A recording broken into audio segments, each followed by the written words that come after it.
Welcome to Follow Me to the MROP, a podcast dedicated to the journey of the masculine soul and the transformative power of initiation. My name is Brian Mueller. I live in suburban Dayton, Ohio, and I made my rites at Pilgrim Park in Illinois in 2014. I'm your host, and in each episode of our show, I'll sit down with one man who has made his rites, and I'll invite him to tell his story. This won't be an abstract explanation or a theological lecture, just a real conversation about what it was like to cross that threshold at the rites and what changed afterward. Before we begin, a quick word of gratitude. This podcast is brought to you by Choosing Presence. We believe that the greatest gift a man can give his community is his own presence. In a world of constant distraction, Choosing Presence provides the tools to help you stay grounded in the now. If you'd like an easy way to begin learning about the practice of presence, you can download the free Practicing Presence app at choosingpresence.org/app. Now, the Men's Rites of Passage, or MROP, is an experience designed to help men move from the first half of life into the second, shifting from a focus on ego and achievement to a life of meaning and soul. On this show, we just don't talk about the rites in theory, we talk to the men who have walked the path. Today, we are joined by a man who has made his rites, and we're going to hear exactly what that journey looked like for him.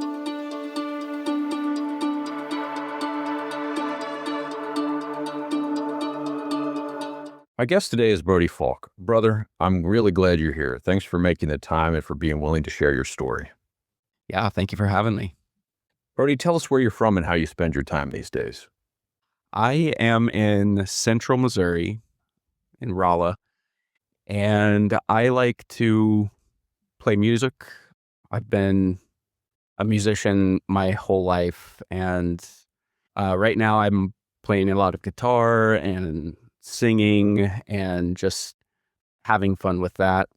I also like to go out into the woods. I live a little bit outside of town, and I like to hunt for mushrooms and just be in the woods. We also have some really nice rivers here in central Missouri, and we like to go floating where we take a kayak or canoe down the river and swim and have a good time. That's what I mainly do with my free time. Now let's dive in and talk about the Men's Rites of Passage. The MROP is a unique experience. It's not a retreat or a workshop, it's an initiation. Many men arrive at the rites at a crossroads in their lives, looking for something they can't quite name. Before we dive into the why and the how, let's start at the very beginning. When and where did you make your rites? So I made my rites in 2024 in DeRoche, and it was the first rites in Canada. We were about 2 hours east of Vancouver. Our location was overlooking the Fraser Valley. A beautiful, beautiful place. My first time ever in the Pacific Northwest. Who was the weaver and about how many men were there? So Ned Abenroth was our weaver, and we had a huge group, actually. I think in total, initiators and initiates, there were around 80. And when you think back to that weekend, what's the first image or feeling that comes forth for you? The first image that comes to me is overlooking the Fraser Valley. I remember standing out on the big deck, and you could see the Fraser Valley in front of you, and it just expanded for miles, and you could turn your head, and we were sitting on the edge of the mountain with giant trees, giant moss. And I remember really when we got there, we get out of our cars, and it started immediately. And we started walking through the forest, and it was my first time seeing the Pacific Northwest forest. And so the giant moss, the giant trees, just rich, lush. Yeah, the atmosphere. Now, in general terms, what was that entire weekend experience like for you? That week was so many different things. It was tough, and it was exhausting at times, but it was so rich and deep, and I felt like I was tapping into something that I had never experienced before. Without sharing anything that you'd consider confidential, is there a particular memory or encounter from the rites that you're willing to share that captures what the event meant to you? I remember going out with my friend Matthew, and we were in the woods, just the two of us, for a couple hours. And while we were out there, we split up and we sat by ourselves for a little bit. And we each had our own little adventure. And we each had some kind of meaningful thing come to us, whether that was from just nature itself, the divine. We each had some kind of impactful moment while we were out there together when we had split up. And then we came back together and we kind of shared what had happened. And I just felt so bonded to him. And he's still my friend to this day. And I think that was a very meaningful moment. Now, when you decided that you were going to attend these rites, how did your family, friends, or community members, whoever you told, how did they respond to your decision to participate? For the most part, people were very supportive. I had already been involved with Illuman. I got involved with Illuman in 2019. And so this was 5 years later. So people that are close to me kind of knew a little bit about Illuman and the work that I was doing. I mean, of course, there were a few people that I would tell them that I was going to go to Canada for a week and do the rites of passage. And they were like, what the heck does that mean? Like, it seems like some couldn't wrap their head around what this was all about, which I understand. It can be kind of difficult to wrap your head around it if you've never been exposed to this kind of thing. I mean, we're not really exposed to initiation, quote unquote, in our day-to-day lives. But there were no negative reactions. It was all I was very supported. That's terrific. Did you feel any pressure from anyone to attend these rites? Anyone within Illumin, or was there anybody? I would not say that. I mean, obviously, at the time, I was working as the administrator for Illumin, and I would be working with different quote unquote leaders in Illumin in different chapters. And I would hear people talking about the rites, and people would ask me, oh, where did you do your rites? And I would have to be like, oh, I haven't done my rites. And so I guess there was a little bit of pressure from that aspect. It's just like, okay, I'm working for Illumin and I haven't done my rites. Like, that doesn't make sense. So I definitely have to do that. But it was always my plan, whether or not I was working for Illumin, I was going to do the rites of passage. What were the circumstances like in your life at the time that you made the decision to go to the rites? Was there anything, obviously your involvement with Illumin, you felt like it was an experience you needed to have, wanted to have. But what else? What was going on in your life at that time that said, okay, now's the time to do this? Oh my gosh.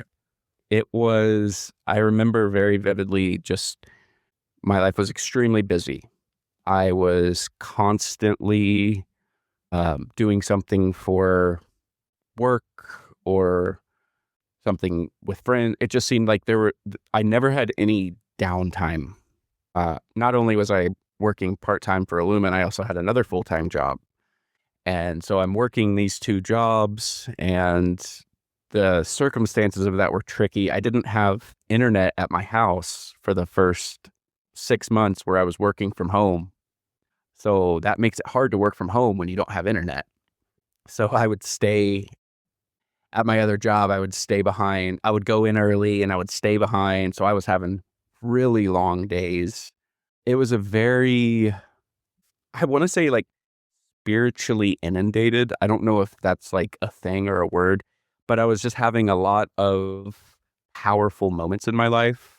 I worked at a shelter, and so I would work with people who were experiencing homelessness, addiction, and that work is extremely rewarding, but it's also extremely intense.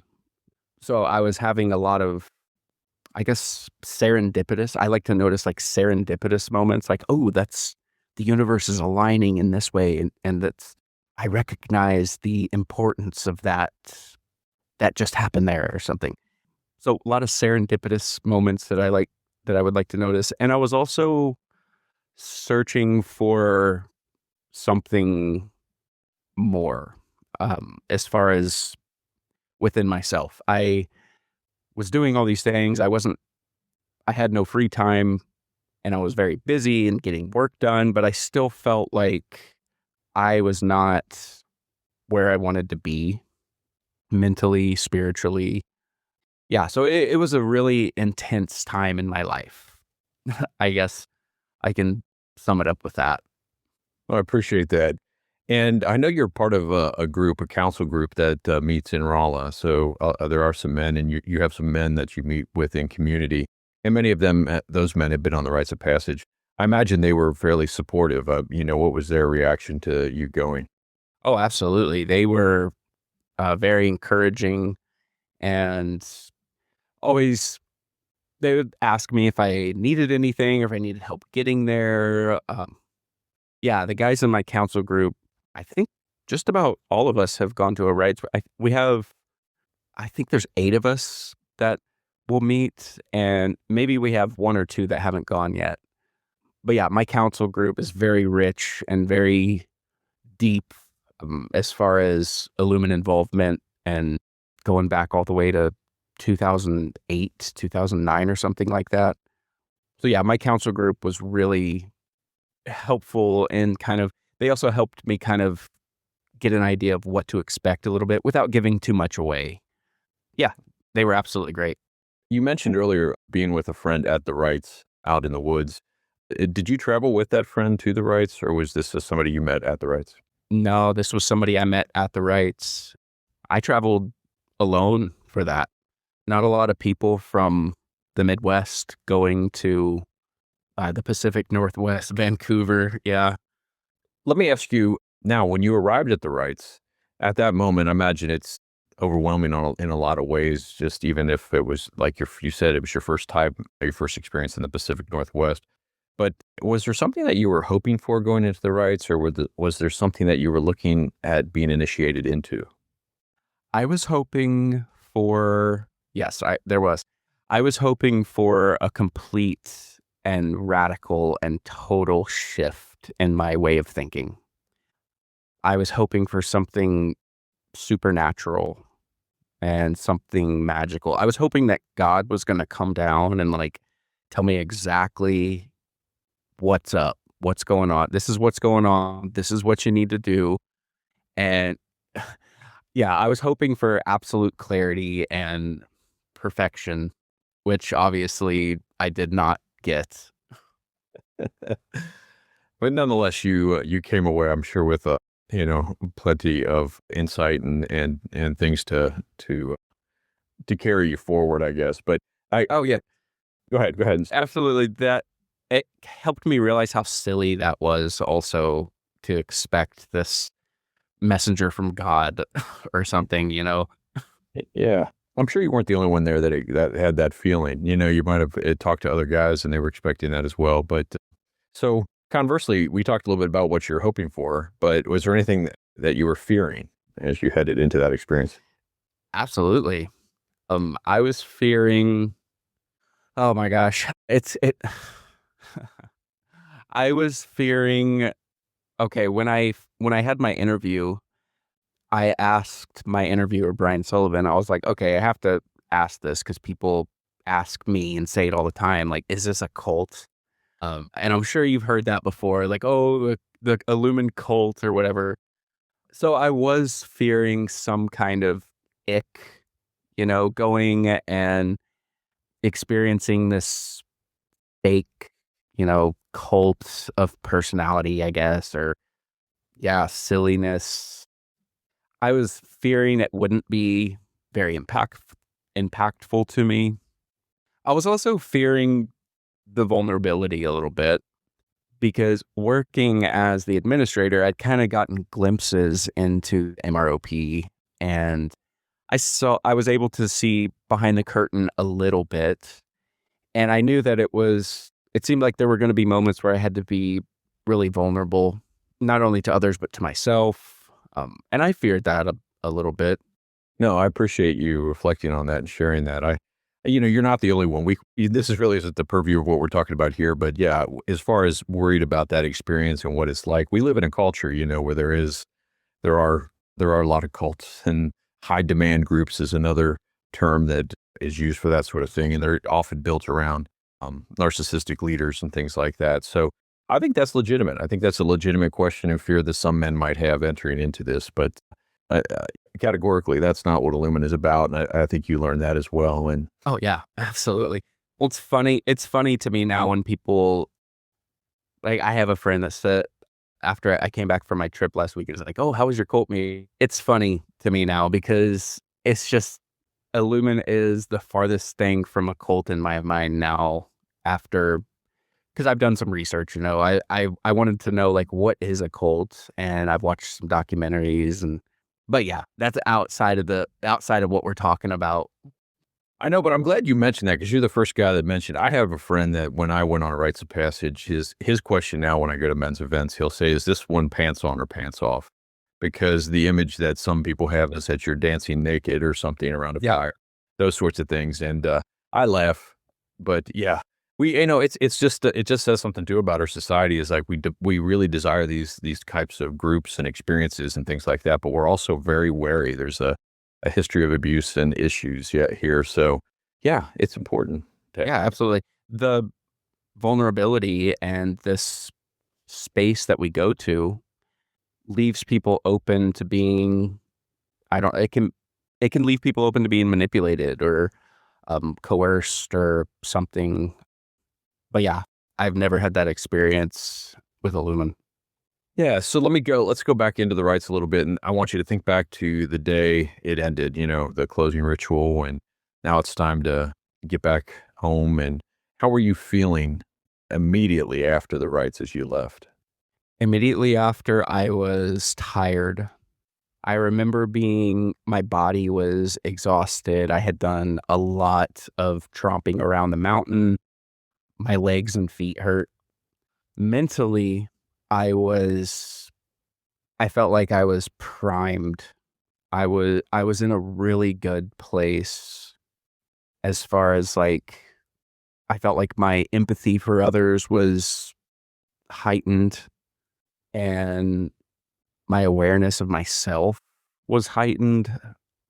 I was really ready to and get back to my work with maybe a little more of a conscious effort to protect myself a little bit instead of just going 100% all day, every day. And luckily, I had scheduled a silent retreat right after my rites.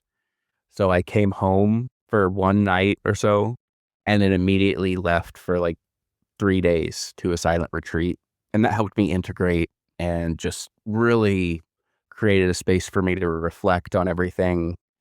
So yeah, I was ready to get back and to bring back what I had learned.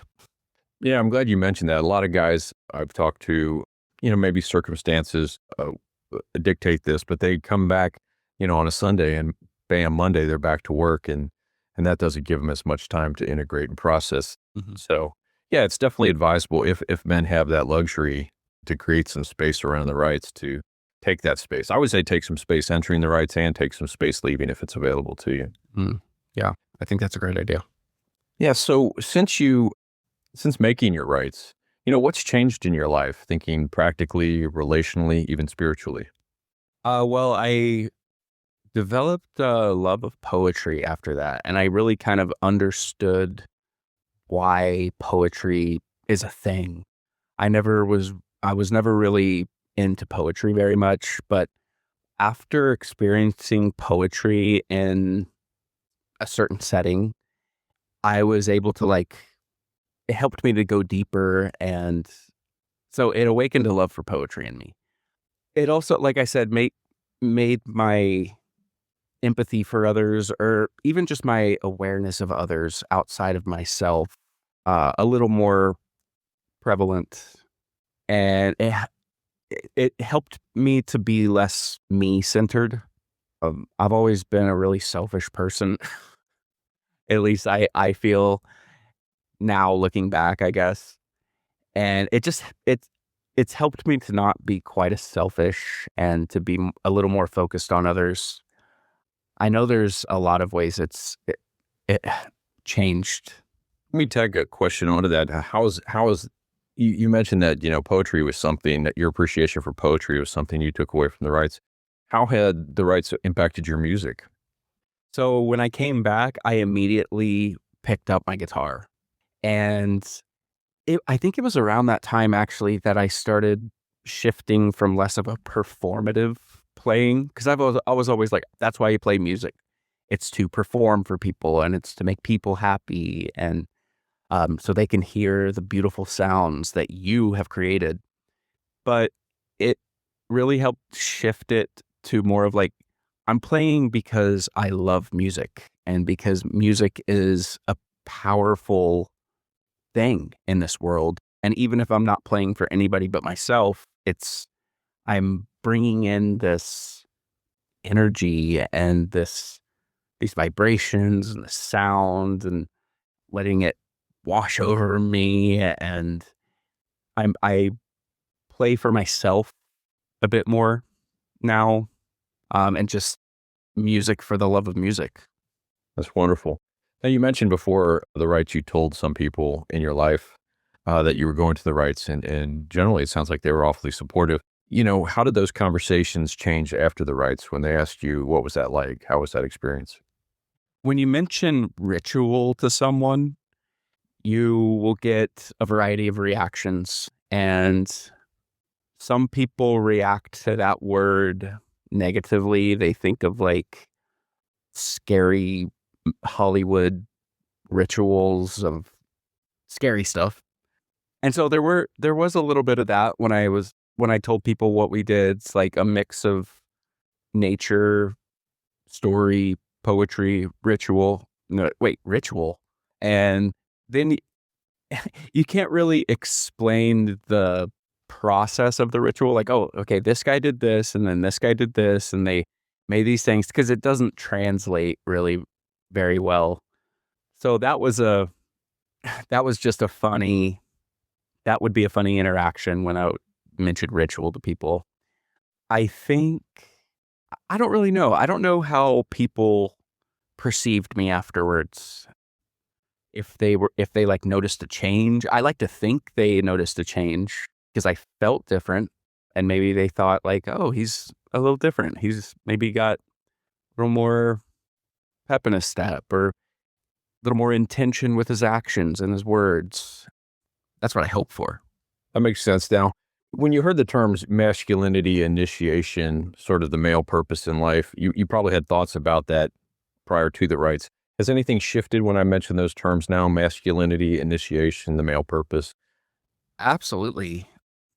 Thinking back on my understanding of masculinity, it just is a complete shift. In the past, I had thought of you think of masculinity, how Hollywood or social media or society projects it, like strong, protector, provider, and then there's toxic masculinity. But now, when I think of masculinity, I think of a more integrated wholeness, and I still think of protecting and strength, but I don't know, the term masculinity, and femininity is the other side of that. And it's such loaded language in our society nowadays. But yeah, masculinity to me now is something more of a wholeness, a sacred thing. So the other word that you mentioned was initiation.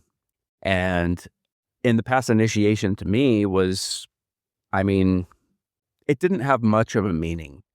I guess when I would have thought of initiation, I would have thought of a fraternity, maybe their Hell Week, where the initiates go through hell to finally be welcomed into the fraternity. But at the rites, it's started to become more obvious that this isn't some group I'm being initiated into. I'm not being initiated into Illuman. I am being initiated into almost adulthood in a way, it feels like. But I don't even think that's a good word for it. It's almost like initiated into my human wholeness or my potential, or yeah, and then being initiated with 80 other brothers around you, it adds this connection and this bond. So the initiation aspect and the idea of initiation is a completely different idea than what I had 4 years ago, 3 years ago. Yeah, it's something more real and something internal rather than external, I guess. No, absolutely. I liked what the term you used, or the phrase you said, human wholeness. That's really beautiful. So what advice would you give to a man who is discerning whether or not to participate in the rites? And I think you might have a voice, especially for younger men that we say are still in their first half of life. I mean, how would you counsel them about attending the rites? I would say to prepare yourself, and not like, you don't have to like work out and like go hiking 20 miles and get ready to survive in the wilderness. I'm thinking more of like a spiritual preparation. Maybe read into, you could always read into Richard Rohr. He's a good resource for that. The Cave in the Fire that Ned does is a great place to kind of get an understanding of what work are we actually doing. I would say read some poetry, listen to some music, try to meditate. And I would say if you're thinking about doing it, then you probably should. If you're thinking about doing it, I can almost guarantee you will get, I hate to say benefit, but you will get some benefit from doing it. Yeah. And then if you have somebody that has gone through it, maybe talk to them. It's never a bad idea to get counsel from a wise elder. If you're thinking about doing the rites of passage, go to your wise elder and tell them what you're feeling and thinking around that. Just one more question for you. So, Bert, if you don't mind sharing with us, what led you to Illumin in the first place? You said that you first came into contact with the community in 2019. How'd that happen? Why did that happen? Why'd you make that connection? So it was, I've told this story a couple times, but I was a first responder firefighter in this tiny little community that I grew up in. And we responded to a 4-wheeler wreck on the highway, and a man that I had known my whole life had wrecked his 4-wheeler and he had died there. And it was just a really shocking and traumatic event. And it left me just stunned. I was absolutely stunned. So I got home that day and just sitting around, and my friend Paul Koch calls me up just randomly out of the blue. He said, "Hey, next month or whenever it was, we're going to New Mexico to something called Soularize." And I was like, okay, I have no idea what that means. Never been to New Mexico. I would like to check it out. And he told me a little bit about Illuman, and I was like, sure, why not? I was just like in a dazed stupor, and just I agreed to it then. And yeah, after that, I gave it a little more thought. I kind of went back and forth. I was like, I don't know what is in New Mexico.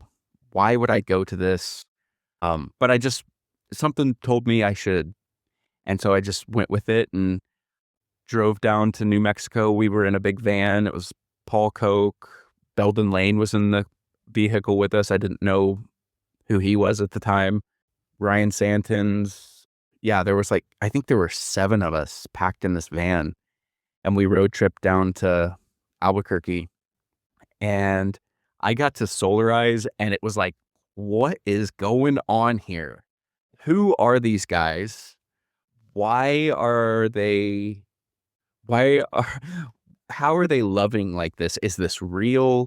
Um, I remember we had these concentric rings and the outside was running and the next inner ring was walking backwards. And then the two inner rings were doing something else. And I was like, this is great. And I'm like, experiencing ritual for the first time, really on a deep physical level. And Richard spoke during that Soularize. Jim Taylor was the main convener, and I was just in love with Jim Taylor. I was like, this guy is awesome. He told us the story of Iron John, and it was just one of the greatest weekends I had ever had. I enjoyed myself so much and just felt like I unlocked something, and I came home and I had this glow for months. And yeah, that set me down the path of Illuman. I had already been, spiritual, or I've always been a seeker trying to figure out what's really going on here. And yeah, so that opened up Illuman to me, and the tools and the work that these guys are all doing together. And yeah, literally changed my life. Yeah. I mean, I think back to my first Soularize, and I remember the drumming, right? Yes. A couple hundred men at least drumming. It's pretty amazing, isn't it? Yeah. Yes. So before we sign off, let me just, open the floor to you. And is there anything you want to say? Anything else you would like to add, either from your own experience or even as your role as administrators, or anything that you would like to share, or especially to younger men, maybe men that are kind of still in first half of life, but like you are spiritually seeking? Do you have any messages for them? Yeah, I would say one of the best things that ever happened to me was gaining access to elders. And I love my dad, and he is an elder to me, but having others, not just my dad, having other voices that I could trust continues to be incredibly valuable to me. So I would really recommend younger men get connected with someone you consider wise. And it's pretty easy to do in Illuman. Going to a men's rites of passage, you will be confronted with that. You will have options for elders. I hate to say, it's not like a buffet or something. It's like the elder meant for you maybe in your life right now. And just if it feels like there's something blocking you, or you just have gone as far as you can get and it just doesn't seem like you can get any farther, being in relation with other people can help to unlock that, I think. Thank you so much, Brody. I want to thank you deeply. Thank you for your honesty, your courage, and for giving us a window into your MROP experience and beyond. I love you, brother. I love you too. This was so fun. Thank you so much. I'll see you at Awaken this year, if not sooner. Yep, sounds good. For those listening who are now feeling a tug in their own soul and are curious to learn more, allow me to share a bit about the history of these rites. The Men's Rites of Passage was originally developed by Father Richard Rohr and was first offered at Ghost Ranch, New Mexico in 1996. While it was supported for many years by the Center for Action and Contemplation, since 2012, Illuman has been the steward of this work, preserving and adapting the rites for men all over the world. To learn more about the history and the theology behind this work, I highly recommend reading Adam's Return by Richard Rohr. If you are ready to make your rites, there are 4 opportunities in the United States and another in the United Kingdom in 2026. The first is in Northern California, May 13th through the 17th. The second in the United Kingdom, July 22nd through the 26th. And in Illinois, August 12th through the 16th. There's one on the East Coast in New Jersey, September 16th through the 20th. And the final one of the year is in Texas, which is in MROP and Umbrales, our Spanish language rites, September 30th through October 4th. You can find details and registration information at illumin.org/MROP or illumin.org/events. Additionally, mark your calendars for Awaken, the annual national gathering of Illuman, taking place November 5th through the 8th in New Mexico. You can find more at illuman.org/awaken. Finally, a special thank you to our sponsor, Choosing Presence. If today's conversation moved you, I encourage you to bring more intentionality into your daily life. Download the Practicing Presence app for free at choosingpresence.org/app. It's a simple but profound way to stay connected to the journey we've discussed today. Thank you for listening to Follow Me to the MROP. Until next time, brothers, stay present.